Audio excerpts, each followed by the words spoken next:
Good day, ladies and gentlemen. Sana, Amy, Christian, those things, that's so funny. Welcome, everybody. Glad that you are here. It is Friday, and it's the first Friday of the month, and that means it is Family First Friday. And today we are talking about one of my favorite topics, and I'll try not to make you blush. That's so funny. So, if you've been around a while, on the Family First Fridays, we started several months ago talking about marriage in particular, and lots of folks said, "Let's keep going," and so we are. And I talked about, or I introduced this topic months ago, describing how my wife and I used to do marriage conferences. And we've done a ton of marriage counseling and a ton of premarital counseling. And eventually, for our weekend marriage conferences, we created this concept of the marriage mansion. And the idea was that if your marriage was a house, what kind of a house would you want it to be? And for Krista and me, we opted for mansion. Let's make this beautiful and glorious and majestic and rich and all those things. And so that was intended to communicate how wonderful marriage can be and is designed to be by God. To get there, we talk about 4 foundation stones that have to be well laid in order to build the mansion on top of it. You got to have a solid foundation. You've got to have these things in good order for the rest of your marriage to really thrive. And we've already talked about 2 of them on these Family First Fridays. We've talked about the parental stone. So if you are new with us, and you're married, you might want to go back and listen to that one to talk about getting on the same page as far as parenting goes. And we talked about the financial stone, as money and finances are regularly noted as, a tension point in marriages. So you've got to get together on your finances and have a plan and be working together, that kind of thing. And the third stone that we talked about is a sexual stone. So that's what we are talking about here today. Hence my comments about making you blush, and Amy and Sana and their kids and so on. It is interesting to me, something Krista and I have discovered over the years. I was, as you know, most of you know, I was 25 years almost in traditional pastoral ministry, and since then, since we've gone to the home church, I still am asked regularly to speak to couples about their marriage, and we still do premarital counseling. And so we've just done a lot of this, and we've talked to, hundreds of couples, dozens, certainly very, very intimately about marriage. And it is still kind of striking to me how awkward the subject of sex is among Christian couples. And I'm struck by that because it's everywhere in the culture. So much so that it's you almost can't escape it. And yet Christians still treat it like it's a taboo topic. And it's rarely discussed among couples. It's rarely discussed from parents to their children. When Krista and I do premarital counseling with a couple, I tell them usually in the first session that over our time together in the upcoming meetings, we're going to talk freely and openly about sex. And I'm going to try to make you blush a few times. And I will ask them at some point, how much did your parents talk to you about sex? And almost never, in all the years I've been doing this, almost never do the engaged couples say, yeah, my parents talked to me about all these things. It's crazy to me. I mean, we took the opposite approach with my kids. I know I've talked about that some in the past, so I won't go there now, but Parents, those of you who are talking about shooing your children away from the room right now, fine. But you need to talk to them about this, not just don't do it. All right, I've told you the mantra around my house is sex is great, sin is bad. Sex is good, sin is bad. Don't sin. Sin is going to get you in trouble with God and with me, but that's not the same thing as saying sex is bad. So anyway, I just find it interesting that we are so hesitant and so awkward around this topic when the Bible is not. The Bible is not awkward at all. In fact, from one very, how shall I say it? One very narrow perspective, you could say the whole Bible is about sex. Here's what I mean. We know that the whole Bible is about the church and Christ. I should say it the other way, right? Christ and the church. Well, marriage is about Christ and the church. Ephesians 5, that's the whole point of 5:22 through 33, describing the roles of husbands and wives, headship and submission, all that, and husbands loving your wives like Christ loves the church. And he says, because the husband is the representative of Christ, that's why he's the head, and the church is the representative of the wife, or I guess I have those backwards. The husband represents Christ and the wife represents church. Well, go back to the very beginning. How did it all start? With a man and a woman, naked and unashamed, and the command is that they become one flesh. That is a term that is explicitly sexual. Then we have the end, the marriage supper of the Lamb. And I won't get into it now, but if you look at the Jewish concept of the marriage supper, it followed the consummation of the marriage. So everybody's outside of the bridal chamber getting ready to throw this big feast, but they can't start the feast until what happens? Till the bride and the groom go into the bridal chamber together. And what are they doing? They're consummating. They're having sex. And then they come out and everybody cheers and they celebrate with a feast. Kind of thing. And then right smack dab in the middle of the Bible, we have a song written by Solomon called the Song of Songs, and it's basically an erotic poem. It's not about Christ and the church in some abstract theological sense. Anyway, the Bible is not shy about these things. So we are shy about these things to our detriment and to our children's detriment, if you ask me, and to our own relationships. All right, so I've really been trying to figure out what's the best way to hit this in just, one live stream here, like I did the others. And what probably will happen is after we get through all 4 foundation stones, if you all are interested, then we'll continue Family First Fridays for a while and talk about all of them, all the foundation stones in more detail. I don't know. I'm kicking that around. We'll see what the response is.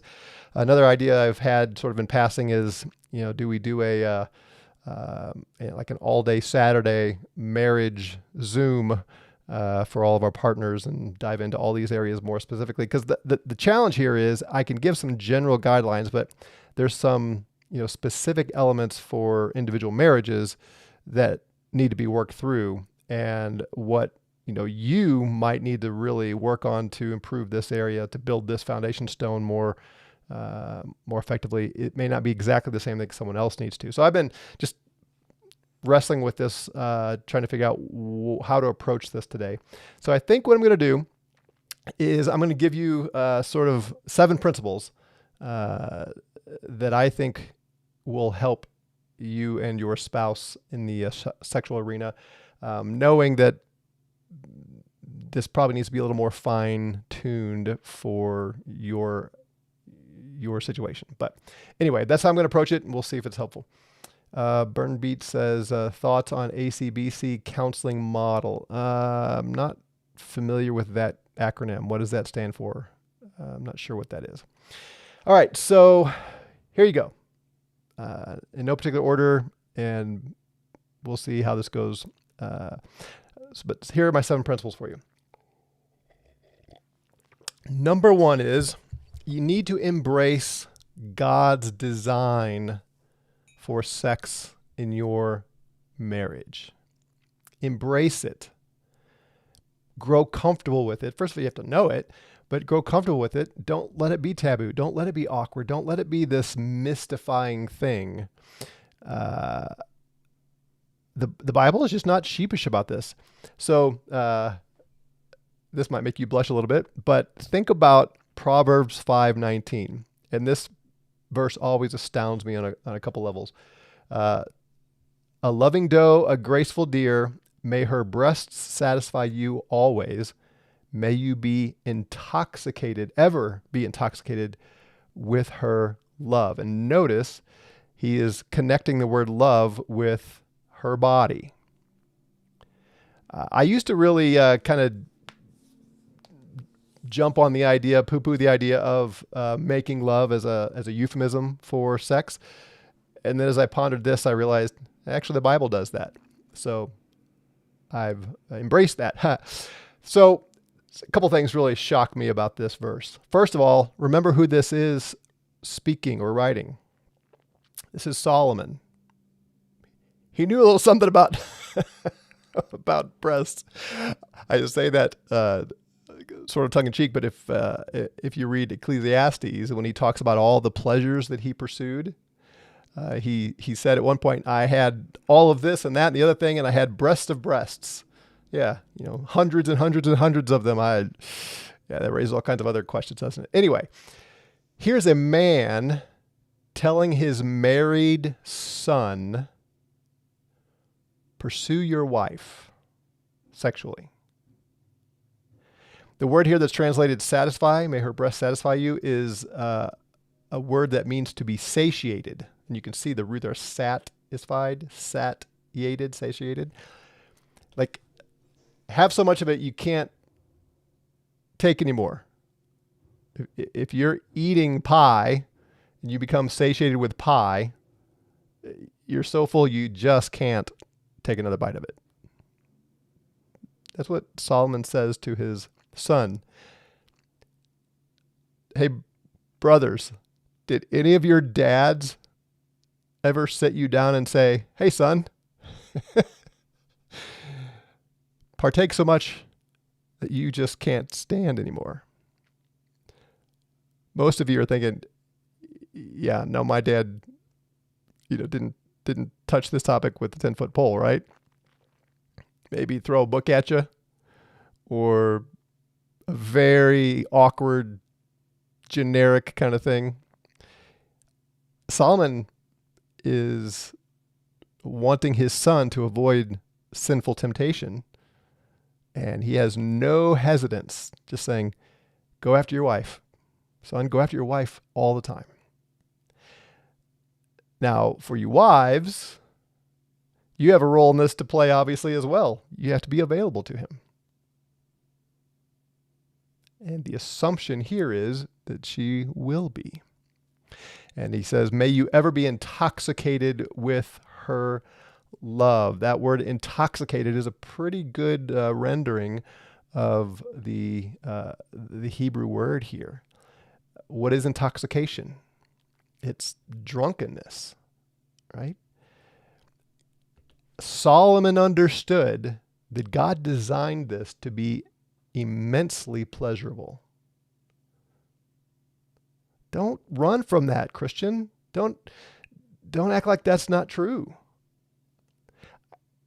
I'm talking especially to the men here, only because in my experience, men are generally taught to be ashamed of your desire. Women are not. Women are, it's applauded in our culture for women to desire this. In fact, it's kind of a double standard. You are built to have just as much desire as a man, which is true. And so the comparison is with men's desire, and then they turn around and just rip on men for having that desire. It's another stupidity of our culture. Anyway, this is a good thing. This is the way God designed it. So for both of you, embrace this. This is the way it's supposed to be. Don't be ashamed of your desire. Run after it. One more passage is in the Song of Songs. which, by the way, is the title, or at least the opening line in the Hebrew. This is the Song of Songs. We are told in the scripture that Solomon wrote over 1,000 songs. And this is called the Song of Songs. So what does that mean? Of all the songs he wrote, this is the best. This is the ruling song. We've talked about this in other contexts. King of kings, Lord of lords. There are all these kings and lords, but Jesus is the king over all the other kings.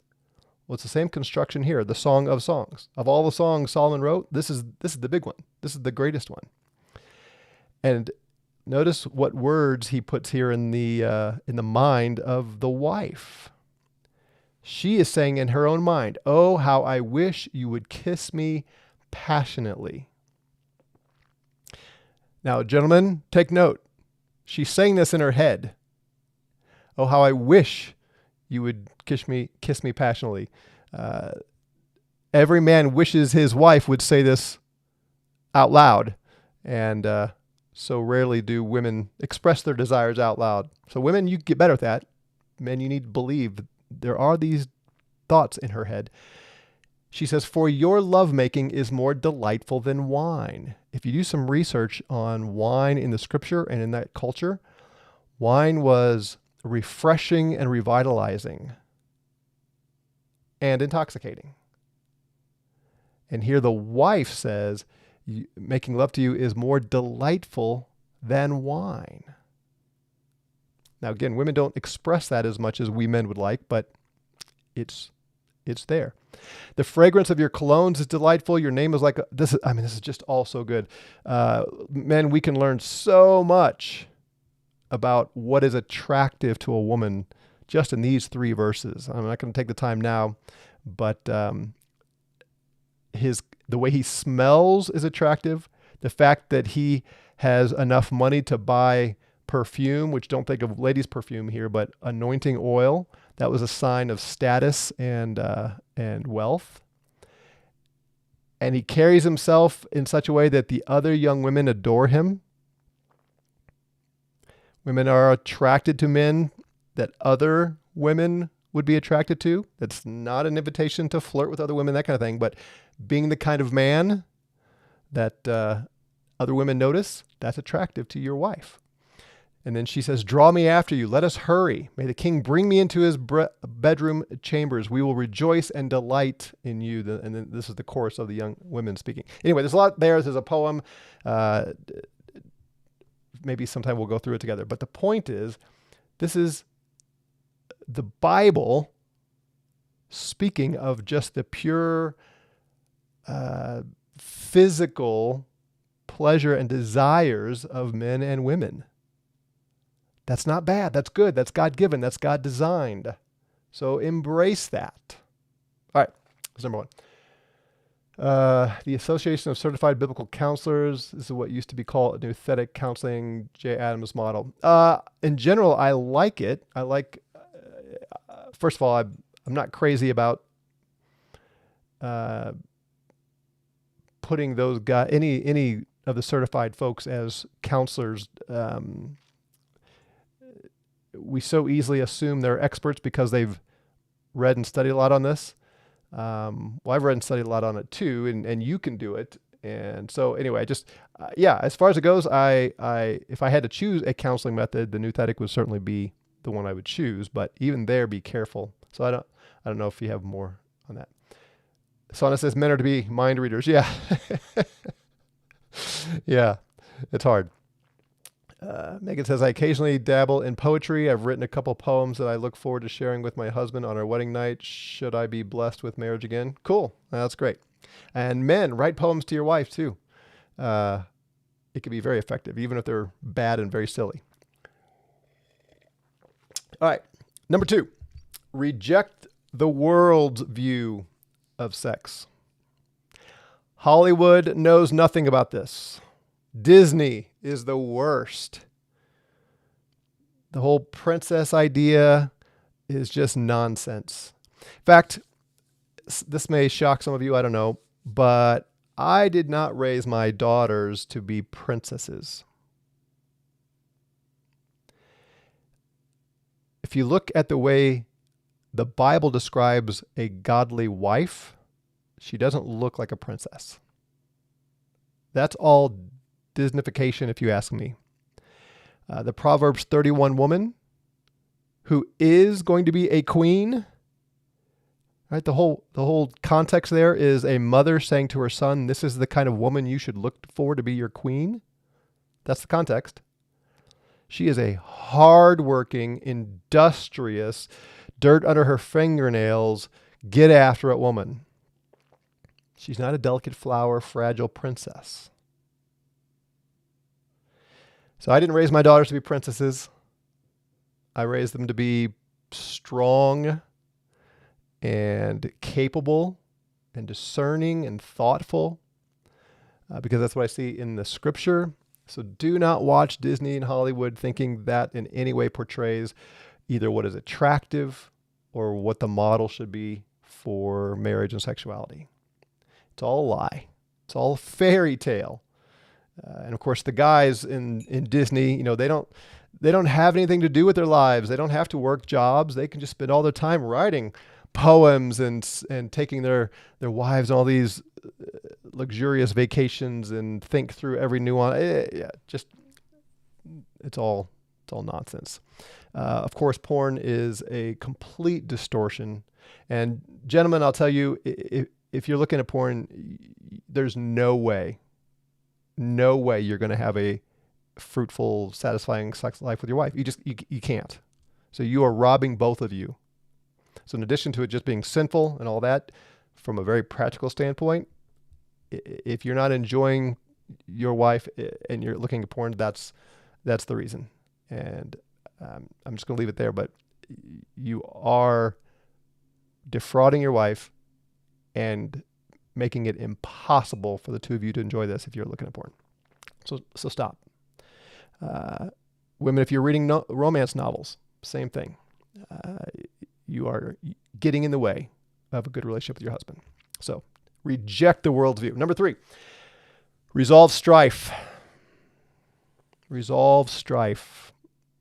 Things like we've already discussed. If you aren't on the same page as far as parenting, it's going to be very difficult to have a pleasurable and thriving sex life. If you are stressed out about money and fighting and resentful about that, it's going to be very difficult. In fact, in all the counseling I've done, I've never had a couple come to me and said, in all of these other areas, we are a mess. But man, we just can't get enough of each other physically. It doesn't work that way. In my book, God's Design for Marriage, I talk about sex being a barometer of marriage. All the things that we've just discussed and more of those relational things lead to a good sex life. If you focus on sex, that's not going to lead to good sex. You focus on these other things. So you just have to deal with them. You have to work your way through these and get to a good place on these others. And whatever might be causing resentment, maybe it's extended family tension, whatever. But where there's tension and resentment between the two of you, then you're just not going to enjoy the physical pleasures. It's just impossible. Number 4, date and flirt. The world has this upside down. The world tells you that dating and flirting and even sex is all for the unmarried, right? Living the wild, free, single life. And then after you get married, it's dull, lifeless, boring. It's the same old thing again and again and again. I mean, there was something going around the other day on X. I can't remember who wrote it. Anyway, I've heard this from other circles. How awful is it to just be with the same person for the rest of your life? Well, that's the world's view. And Christians follow this, even chaste Christians follow this so often with the idea of dating extensively before marriage, and then, it kind of falls off after it. I think it should just be the opposite. I've walked my own children through this. Two of them are married, and a third is in a very serious relationship. And I have told them again and again and again, you are in the evaluation stage now. Told my daughters, is this the man you're willing to submit to for the rest of your life? Told my son, is this the woman you are willing to sacrifice for and love and be responsible for the rest of your life? And I don't discourage dating. I discourage being consumed with the frivolous, lighthearted fun. Now, again, not discouraging it completely, but just don't be consumed by that. That's the easy part. You need to do the hard work of evaluating, is this the one that I'm willing to commit to for the rest of my life? And evaluate based on all the things that husband and wife are supposed to be. And then once they're married, I say, once you say I do, you're committed. Now is the time to pour on the romance and the dating and enjoy all of these things. It takes more work, especially when kids come along, but at least in my opinion, dating is for married people. Flirting is for married people. Gentlemen and ladies, ramp up the innuendo. Can you see this this mug? Oop. See that? I got this for my wife a couple years ago after our 30th anniversary. For those of you listening via podcast, it's got a picture from the back of a couple, and their hair looks kind of like mine and my wife's, and they're embracing each other. She has her hand on his lower back, and he has his hand lower than that. And it says, after 30 years, you're still hotter than this coffee. And every now and then I pour my wife a cup of coffee in that cup on Sunday when the whole fellowship is coming over. They always get a kick out of that. I mean, that's just a small token of the kind of flirting that goes on between Krista and me, and we're in our mid-50s. I mean, things have not changed any. In fact, now we're empty nesters, so it's even more fun. For those of you at my stage and later, there's a song by Ray Stevens called "When the Kids Are Gone." I encourage you to look it up. We played around here quite a bit. If you know who Ray Stevens is, he's a country comedian, songwriter. It's very fun. Anyway, date, flirt, romance. Yeah, it's hard especially when you have kids. It's harder. It takes more effort, but you can make it happen. And flirt and innuendo. You've heard the saying that women are like crock pots and men are like microwaves. My wife and I are living proof that's not true. My philosophy is, if you keep it on simmer, it doesn't take much to get it to a boil. So gifts, poems, notes, flirtatious texts. My wife and I use Signal with the disappearing messages at times for our children's sake. Although sometimes we forget and we use the messaging app, and someday they're going to read through our messages and they're going to blush. There's just no reason to not to, if you ask me. And if you keep the flirting and the innuendo and the dating, all that, it just communicates to each other. This is a significant part of our relationship. Right? Sex is a key part of our relationship, and we're going to maintain that by talking about it in fun and simple ways, and go on dates. Husbands, date your wife, take her out, and wives, get ready for those dates. It's just, I don't know why we've abandoned that for the singles, but it's for married as far as I'm concerned. Megan says, what do you think is an appropriate amount of time to date for evaluation to determine if you're someone you want to marry? Yeah, that's a great question. And we're going through this currently with my middle daughter. I don't know that there's a time that you can put on that. I mean, sort of the default setting that we started with all of our kids is you probably need to get to know them well for a year. However, depending on how deep the conversations go along that way and so on, there does come a point when you know each other pretty well and you think, okay, is there any new information that could come that would cause me to say no? I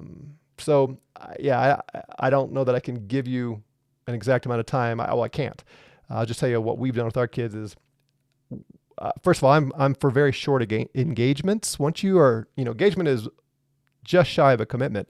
I think once you're engaged, get married as soon as you can. But I think as a general rule, a year is a good starting point. Kind of get through a whole cycle of life of the year to see, how does this person handle whatever comes up, holidays, job changes, other stressors and that kind of thing. So that's a difficult one. I don't think time is the ultimate answer there, but you got to start somewhere. So I usually start with recommending like a year, and especially if it's somebody you don't know, starting from ground zero, and then be willing to adjust if you get to that point. You're thinking, there's just no new information about him or her that would cause me to say no. Does that make sense? Eddie says Ray Stevens is a stage name. His real name is Ray Ragsdale. Is that right? I didn't know that. That's funny. Someone says, doesn't it depend too much on life circumstances, time spent together? You're talking about dating? Yes. But is that what you're talking about? Before I answer, I don't want to answer a question you're not asking, so let me know if that's what you're talking about. I'll come back to that after I see it. Number 5, our time is getting away from us here. Number 5, do it. It's amazing how many reasons couples find to just not do it. Just do it. It's pretty simple. Husbands, take your wife and take her in the bedroom or wherever. So the way I have approached this over the years, and this kind of gets into Sana's question maybe a little bit. Exactly, Nike. Before we were parents, of course, Krista and I had plenty of time. And then parenting changes everything, right? And now we're empty nesters, so we're sort of back to where we were. You were just older, and that raises its own issues. By the way, we are post-menopause for Krista, and don't believe all the lies it says it's all over at that point. Doesn't have to be. Anyway, so we look at this with like 3 meals. There is the fast food, there's the sit-down dinner, and then there's the 5-star restaurant meal. The sit-down is the proverbial quickie. The sit-down is like date night, and then the 5-star is a weekend or 2 or 3 or 4 night getaway, vacation, whatever. And I hesitate to use fast food now because we're more aware than ever of how unhealthy that is, but you get the point as far as just quick and easy and doesn't take a lot of time, right? When you have kids, especially young children, you're probably going to eat mostly fast food, which I think is okay. But through all the years when we were at our absolute busiest,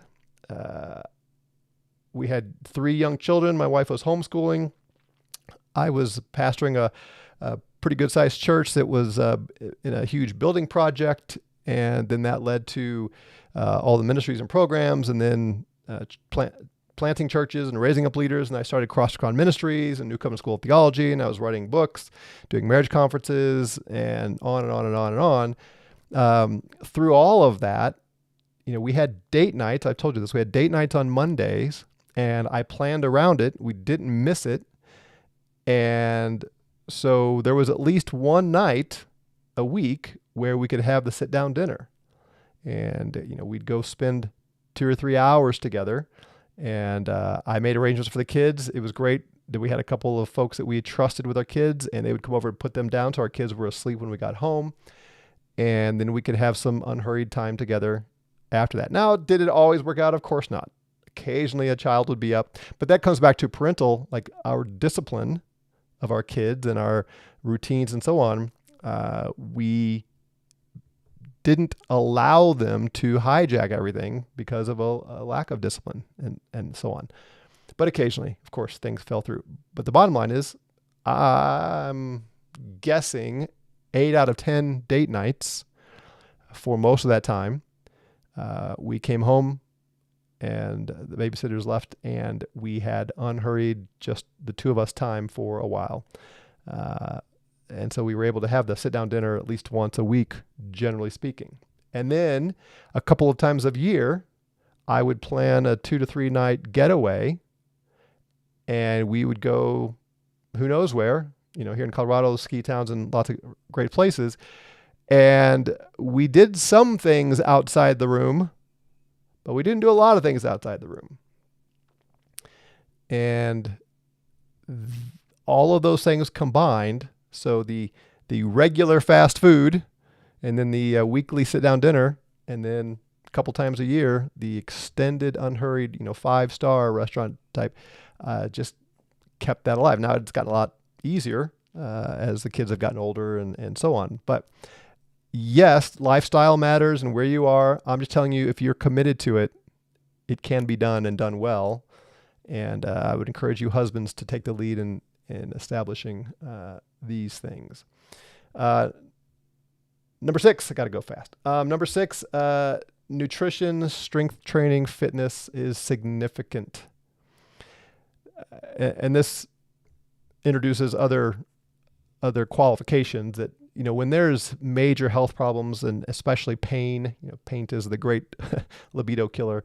Of course, that's going to play into this. So, I recognize the real world obstacles that have to be overcome, and sometimes they're just debilitating. My contention is, for most of us, there are very few truly debilitating factors. We just make excuses, or we find higher priorities, which we shouldn't.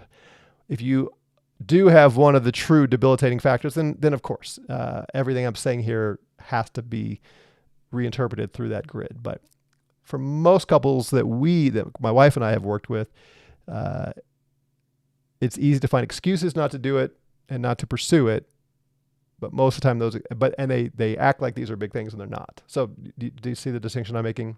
I don't want to in any way, make you feel guilty, put pressure on you if there is a true health issue that prevents this from happening.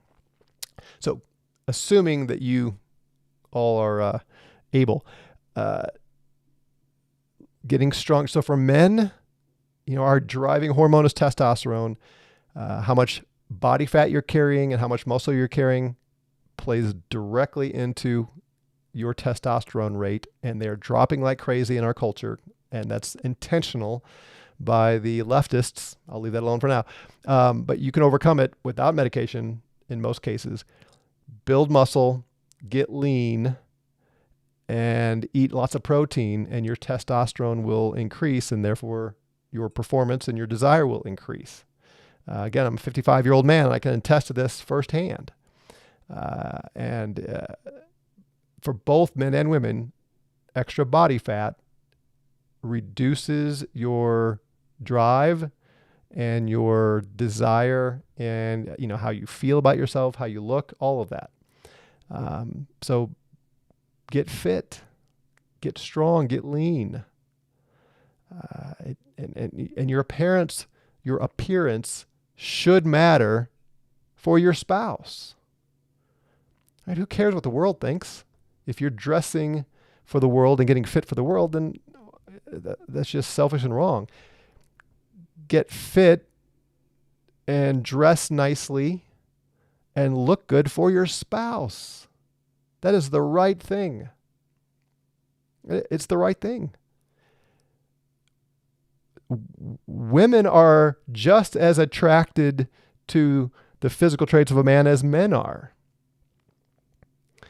I'm not saying there's no difference in any element of it. Don't get me wrong. But I think men sometimes have this attitude that she doesn't care how I look. Nonsense. So, yeah. Chad says, any advice for men to be more vocal in flirting with their wives? Yeah.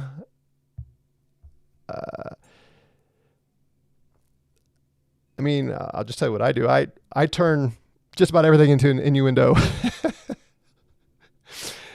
And I comment to my wife about her body regularly. I want her to know. This, I noticed especially after she had our first child, she became far more self-conscious about her body. And there is some change in a woman's body after the child is born, and it doesn't go back to exactly the way it was. Now, my wife, I'm thankful, she works hard in what she eats and working out and so on, that she looks great. She's fit as a 54-year-old, and has maintained that through a whole marriage, but is a little different in her own self-consciousness about it. So I want her to know I still find you wildly attractive. And that's why, I get her this coffee mug, and that's the example. That's the kind of thing. But anyway, yeah, we turn everything into a flirty, physical, sexual innuendo, just to remind each other, we are not letting this flame dissipate. Does that make sense? Someone says compliment her. Agreed. Compliment her and praise her. They're a little different, at least in my evaluation in my marriage. Women do thrive on praise. Men do too, for that matter. And that will go a long way. If you're not finding things in her that she does well and then praising her for it, you are missing the boat on some very important things. But then as far as sexuality goes, to be more explicit about, the private part, so to speak, and there's an art to this. Song of Songs, we don't relate so well today. I mean, I remember one day at a museum with my family, and I was sitting on the bench, and I didn't realize I was sitting at this particular display that had gazelles, stuffed gazelles, and I remember looking at those going, Solomon, I don't get it. I don't get the comparison. And the Tower of David imagery and all that. Although I have written poems for my wife, a la Song of Songs, and it worked because it got such a chuckle, right? And so it was just so silly. It was funny, and it worked. And I read it to her on a getaway, that kind of thing. So maybe find more familiar metaphors and things, but do compliment her body as well as her other activity. If it's all flirty sexual and you never compliment her on other things she's doing as a wife and a mother and a friend and a daughter and all those things, then it's going to seem like all you care about is sex, and that's not attractive to a woman. On the other hand, if you treat her as though she is only those other things and not a woman you desire sexually, then that sends a message too. Like, well, it sure seemed like he was interested before we got married and maybe early on in a marriage, but I guess I'm just not doing it for him anymore. It's like we think, that it's like we almost sometimes subtly think, okay, sex is for the young and before kids. And then after that, it's, that part's gone. No, it does not have to be. You have a choice. You have a choice to make here. I know our time is well. So C.J. Mahaney wrote a little book called Sex, Romance, and the Glory of God, I think. A lot of good stuff in that. It's a little thin book that I used to use regularly with guys.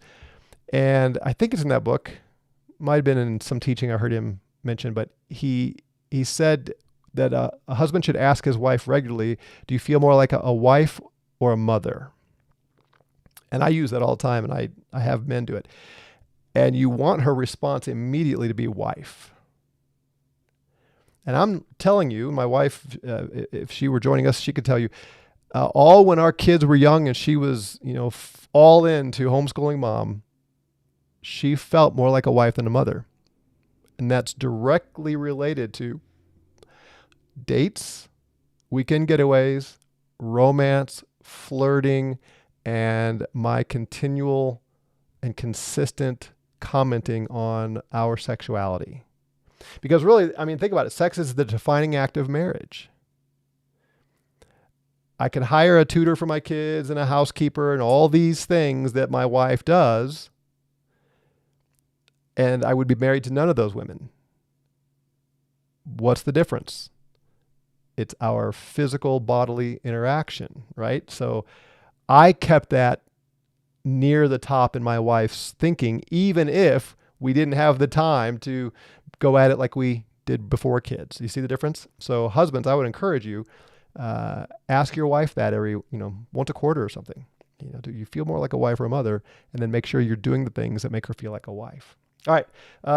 So get strong, get lean, get fit, concern yourself with your appearance, how you dress, that kind of thing. Last thing is, shameless plug here, read my book. This is the pre-married version, so don't read this one. But the cover looks exactly like this, except it's red, and it says married edition instead of premarital. And go through it with your spouse.